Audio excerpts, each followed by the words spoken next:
போவோம். சந்திரன் எடுத்துட்டீங்கன்னா இங்க சந்திரன் அஸ்த நட்சத்திரம்ங்கிறது சந்திரனோட நட்சத்திரம். சந்திரன் உப நட்சத்திரம் இருக்குங்க.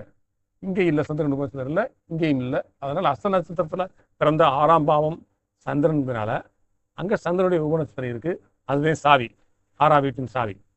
ஒரே இடத்துல உட்காந்து வேலை பார்க்கறத விட அடிக்கடி பயணம் செய்யக்கூடிய அல்லது இடமாற்றம் டிரான்ஸ்ஃபர் ஆகக்கூடிய வேலைகள் இருப்பாங்க. இவங்களோட வேலையில ஒரு ஸ்திரத்தன்மை இருக்காது. இதுவே சந்திரனுக்குள்ள விஷயமே இதுதான். அதாவது அடிக்கடி புது புது வாய்ப்புகள் தேடி வரும். திரவ பொருள் சம்பந்தமான பால், குடிநீர், ரசாயனங்கள் அல்லது உணவுத்துறையில பெரிய அளவில் வேலை செய்வாங்க.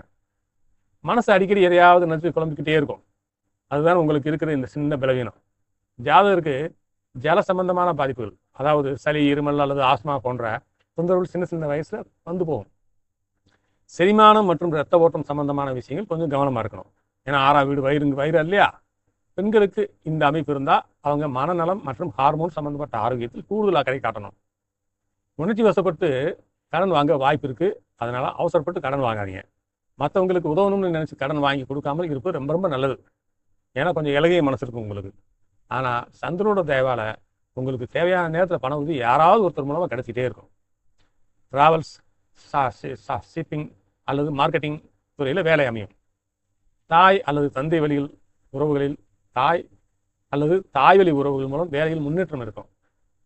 ஹோட்டல், கேட்டரிங் அல்லது பால் பண்ணை தொழில் சிறப்பாக இருக்கும். வேலையில் அதிகப்படியான கற்பனை திறன் மற்றும் சீக்கிரம் சோர்ந்து போகும் மனநிலையும் சில சமயம் ஏற்படும். அதனால நீங்க குழப்பம் இல்லாமல் ஒரு வேலையை நிதானமாக செய்வது ரொம்ப நல்லது. தியானம் பண்ணுறது ரொம்ப நல்லது. நர்சிங் அல்லது மனநல மருத்துவம் சார்ந்த துறைகளில் ஈடுபாடு அதிகமாக இருக்கும். பெரும்பாலும் நீர் சம்பந்தப்பட்ட இடங்களில் வேலை செய்ய வாய்ப்பு இருக்கு. நீர்நிலைகளில் கூலி வேலையை பார்க்கறது, கப்பல் துறையில் வேலை பார்க்கறது, மீன்பிடி தொழில் செய்கிறது, இது மாதிரி வேலையெல்லாம். தண்ணீர் சார்ந்த துறைகளில் பெரிய அளவில் ஆர்வம் இருக்கும். வீட்டுக்கு தேவையான குடிநீர் வசதிகள் செஞ்சு தர பிளம்பிங் வேலைகள் ரொம்ப செய்வீங்க. பசுமையான வயல்வெளிகள், அதாவது விவசாய நிலங்களில் வேலை பார்க்கக்கூடிய யோகத்தை இந்த சந்திரன் உங்களுக்கு கொடுப்பார்.